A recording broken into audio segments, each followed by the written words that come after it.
Okey, Assalamualaikum semua. Okey, sihat ke semua? Sihat. Okey, hari ni kita akan belajar pasal sebelum saya bagi tahu kita nak belajar tajuk apa hari ni, saya nak tunjukkan dua benda. Okey. Okey, dekat tangan cikgu ada dua gelas berisi larutan yang berbeza. Okey. Beza ke? Beza tak? Tak. Okey, sebab apa? Sebab apa tak berbeza? Sebab apa dia sama? Okey, bagi tahu Syamira. Sebab apa dia sama? Sebab ya, dua-dua tidak berwarna. Okey, pandai Syamira. Okey, betul apa yang Syamira cakap. Dua-dua larutan ni tidak berwarna. Okey, mana ada warna kan? Tak ada warna pun kan? Tapi sebenarnya kedua-dua larutan ini berbeza. Okey, kenapa dia berbeza? Betul ke cikgu ni? Dia berbeza ke? Okey, tak tahu kan? Okey. Dua-dua larutan ni berbeza, tapi macam mana kita nak tentukan kedua-dua larutan ni berbeza? Okey, macam mana kita nak tentukan larutan tu air tulen ke tidak? Ada yang tahu tak? Ha, Danish. Okey, Danish kata kita kena didihkan dua-dua larutan ni. Lepas tu, kalau takat didih 100 darjah Celsius, maksudnya dia air tulen. Pandailah Danish. Okey, betul kata Danish tu, kita didihkan kedua-dua larutan ni dan kalau salah satunya mempunyai takat didih 100 darjah Celsius, maksudnya dia ialah air tulen. Bijak Danish. Okey. Jadi untuk hari ini, kita akan belajar bab 5, air dan larutan, sifat fizik air. Okey, objektif pembelajaran kita untuk hari ini untuk menerangkan tentang sifat-sifat fizik air. Kriteria kejayaan: belajar, berupaya menyatakan sifat-sifat fizik air, menjelaskan kesepenyerapan dan pembebasan haba terhadap keadaan jirim air. Okey, sifat fizik air. Okey, sebelum saya nak teruskan, ada tak siapa yang tahu apa maksud sifat fizik ni? Sifat fizik tu apa? Ada tak yang tahu? Tak tahu? Tak ingat? Okey, sifat fizik ni ialah kualiti yang dapat dikenal pasti dengan menggunakan 5 deria manusia atau menggunakan alat pengukur. Okey, kalau sifat fizik air ni ialah tiada rasa. Maksudnya deria manusia kan kita guna lidah untuk rasa. So, air ni dia tiada rasa, tiada bau, deria bau. Tiada warna, deria penglihatan. So, sifat fizik air ni dia tiada rasa, tiada bau, tiada warna. Seterusnya, sifat fizik air yang lain. Dia mempunyai pH 7 iaitu air tulen ni bersifat neutral. Kalau bawah pH 7 apa? Acidic. Kalau atas?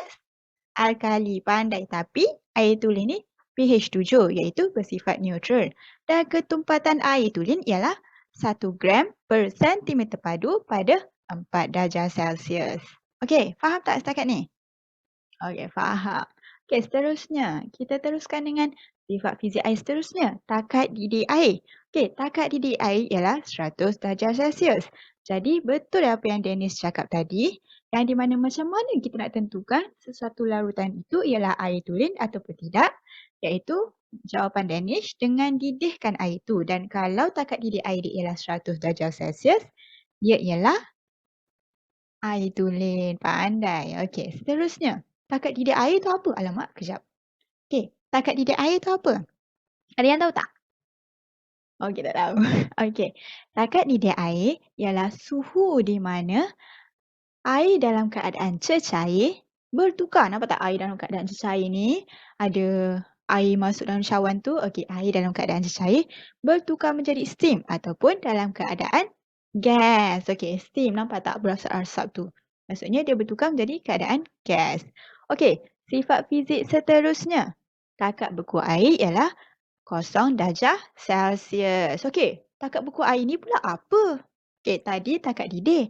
Sekarang ni takat beku pula. Ish, banyaklah takat beku lah, takat didih lah. Okey, takat beku tu apa? Okey, takat beku air. Okey, tengok ni. Takat beku air ialah suhu di mana air dalam keadaan cecair. Nampak tak? Macam tadi takat didih, air dalam keadaan cecair bertukar menjadi steam kan? Okey, kalau takat beku, air dalam keadaan cecair bertukar menjadi ais ataupun pepejal. Okey, faham tak setakat ni? Faham. Oh, okey. Baiklah, sifat fizik air yang seterusnya ialah air mempunyai satu tegangan permukaan yang tinggi. Apa itu maksud tegangan permukaan yang tinggi? Tegangan permukaan ialah satu daya lekitan antara molekul air di permukaan yang menyebabkan serangga seperti ayak-ayak dapat terapung di permukaan air. Okey, oleh itu air ini mempunyai satu tegangan permukaan yang tinggi kerana molekul air dan molekul air adanya daya lekitan yang membolehkan serangga seperti ayak-ayak, nyamuk, berpatung dapat terapung di permukaan air. Okey, baiklah.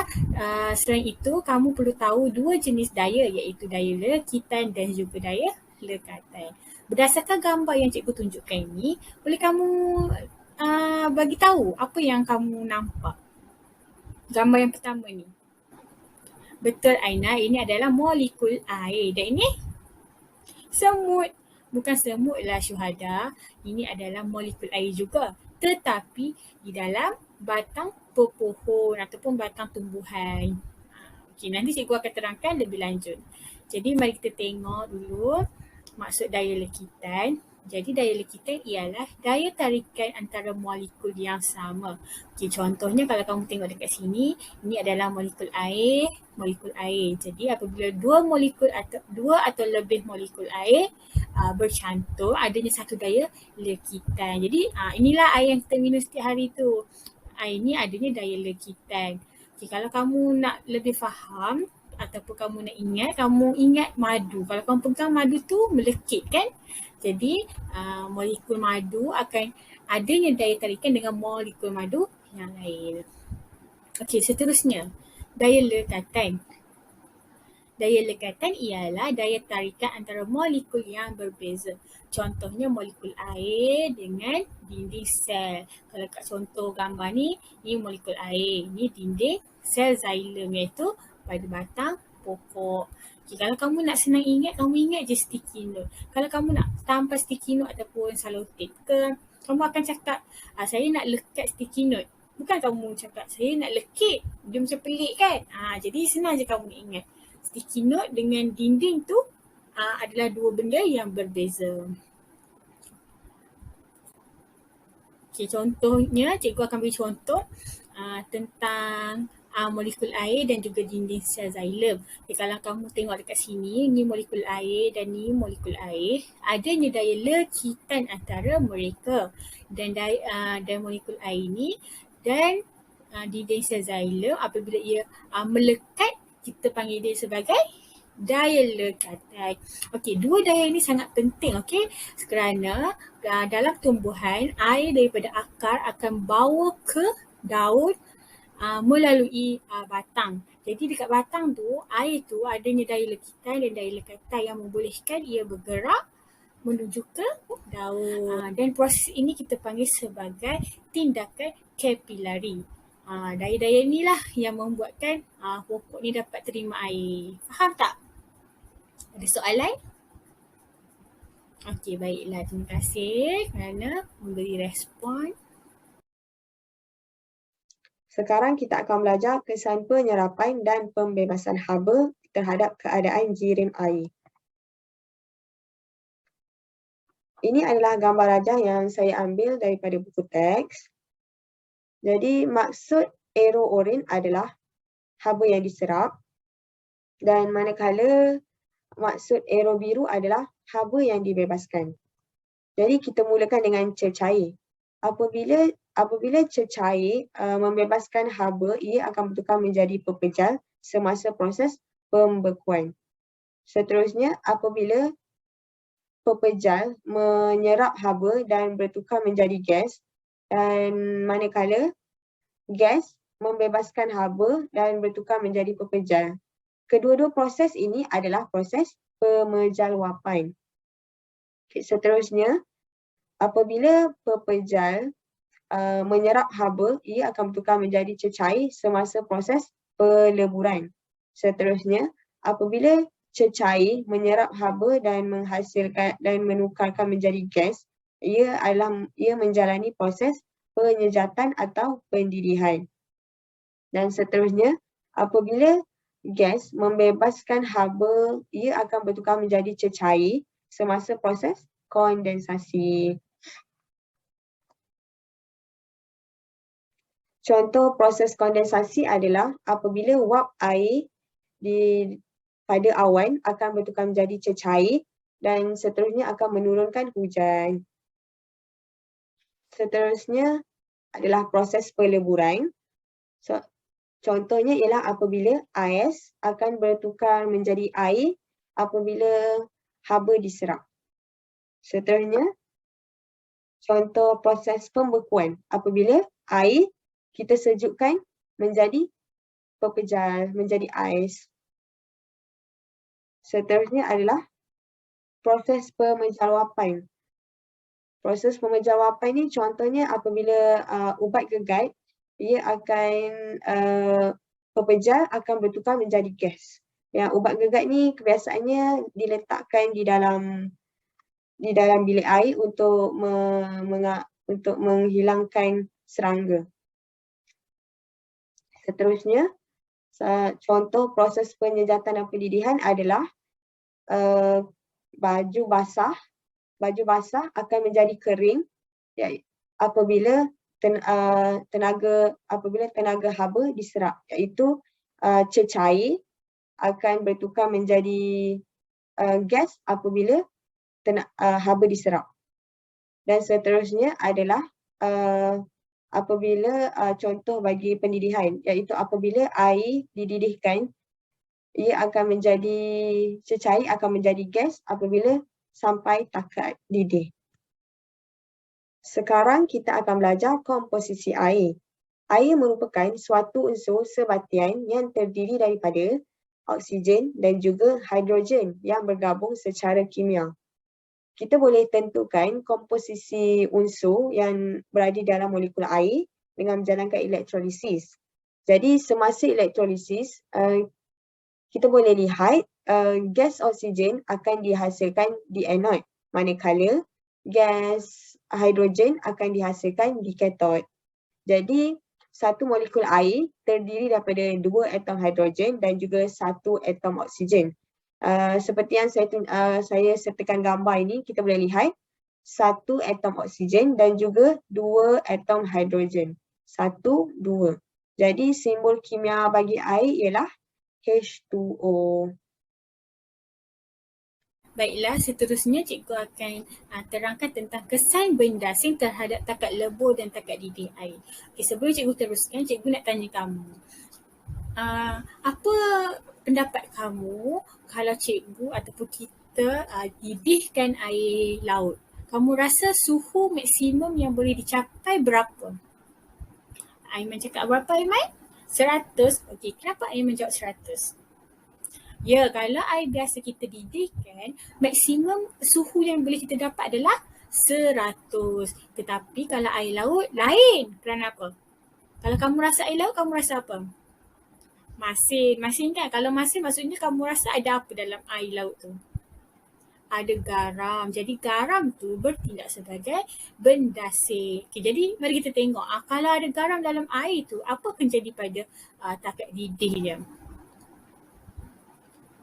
Okey, air laut mengandungi garam terlarut. Ia mendidih lebih daripada 100 darjah Celsius kerana garam adalah bendasing yang bersifat meningkatkan takat didih air. Jadi kalau ada bendasing dalam air itu, suhu mendidihnya akan lebih daripada 100. 101, 102, 110 kerana bendasing tu bersifat meningkatkan takat didih air. Faham tak? Kalau air biasa, kalau kita panaskan ataupun kita didihkan lama mana pun, suhunya tetap 100. Kalau air yang mempunyai bendasing, dia akan melebihi 100. Baiklah, soalan yang kedua. Kalau kamu perasan ada sesetengah mak ni, dia akan letak, kalau contohlah mak kamu beli ayam. Okay, jadi mak kamu nak masak esok. Jadi sebelum nak simpan dalam peti ais tu, mak kamu letakkan ais, lepas tu garam. Kamu rasa kenapa mak kamu letakkan garam? Ada siapa tak kat rumah dia buat macam ni? Okey, Suraya. Okey, Mak Suraya buat juga. Kenapa Mak Suraya buat macam tu? Betul. Sebab Mak Suraya nak pastikan ayam yang dalam bekas tu tetap segar esoknya, kerana bila garam diletakkan dalam ais tu, dia akan melambatkan proses pencairan air tu lah, ais tu lah. Okay, mari kita tengok explanationnya. Hal ini kerana garam menurunkan takat lebur ais. Takat lebur air tulen ialah 0 darjah Celsius. Tetapi takat lebur ais yang diletakkan garam ialah -2 darjah Celsius. Maka ais tidak akan melebur dengan cepat. Oleh itu lauk mentah akan lambat rosak. Jadi ini adalah salah satu tips untuk kita pastikan lauk mentah kita tu tidak busuk. Sebab kalau contoh kalau kamu letak ais dekat suhu bilik ataupun atas meja, sekejap je dia akan cepat cair kan. Kalau kamu letak garam dia akan lambat sikit lah cair. Sebab dia akan mengurangkan ataupun menurunkan takat lebur ais. Faham tak? Lepas ni bolehlah ajar mak kamu buat ni. Okey, secara kesimpulan untuk kesan bendasing ni, garam biasa akan meningkatkan takat didih air dan juga menurunkan takat lebur ais. Okey, dah habis dah pun kelas kita. Okey. So, saya nak rumuskan sikit apa yang kita dah belajar hari ni. Okey, banyak kan kita dah belajar hari ni. Okay, pertama, kita ada belajar sifat fizik air. Apa tu sifat fizik air tadi? Banyak kan? Ada takat didih, takat beku, tiada warna. Okey, nanti ingat balik. Okey, lepas tu kita ada belajar maksud takat didih dan takat beku. Takat didih tu apa? Takat beku tu apa? Berubah daripada cecair ke apa? Cecair ke apa? Okey. Seterusnya, tegangan permukaan pada air. Okey, tegangan permukaan pada air. Pasal haiwan yang terapung atas air tadi. Ayak-ayak kan? Okey. Seterusnya, kita belajar pasal daya likitan dan daya lekatan. Lepas tu, pasal kesan penyerapan dan pembebasan haba terhadap keadaan jirim air. Lepas tu, kita belajar lagi pasal komposisi air dan juga kesan bendasing terhadap takat lebur dan takat didih air. Okey, banyak kan kita dah belajar hari ni? Okey. Okey, lepas tu saya nak awak buat aktiviti berkumpulan. Okey, menghasilkan tujuan aktiviti ini adalah untuk menghasilkan pembentangan tentang proses penyejatan air. Okey, arahan yang pertama, jalankan aktiviti ini secara berkumpulan. Berapa orang satu kumpulan? Saya nak 5 orang satu kumpulan. Okey, ni awak bebas pilih. Awak nak siapa sebagai ahli kumpulan awak, ikut keselesaan awak. Okey, seterusnya, kena buat apa? Okey, awak kena kumpulkan maklumat tentang hubung kait proses penyejatan dengan aktiviti harian. Pasal yang macam diterangkan tadi, pasal sidai baju. Okey, awak cari sendiri macam-macam lagi. Okey, lepas tu, cara mengurangkan kehilangan air melalui proses penyejatan dalam bidang pertanian. Alamak, apa benda ni? Okey, cari sendiri. Okey, seterusnya, penyejukan melalui penyejatan dalam peti sejuk. Okey, saya nak awak cari maklumat-maklumat ni. Awak boleh gunakan sumber seperti internet dan perpustakaan untuk kumpulkan maklumat-maklumat ni. Okey, sekarang ni semua benda di hujung jari kan. So, saya nak awak bincang sama-sama, buat sama-sama, cari maklumat sama-sama dan bentangkan hasil pembincangan awak semua di kelas akan datang. Okey, ikut kreativiti masing-masing. Faham? Okey. Okey, itu sahaja untuk kelas hari ini. Terima kasih dan selamat maju jaya.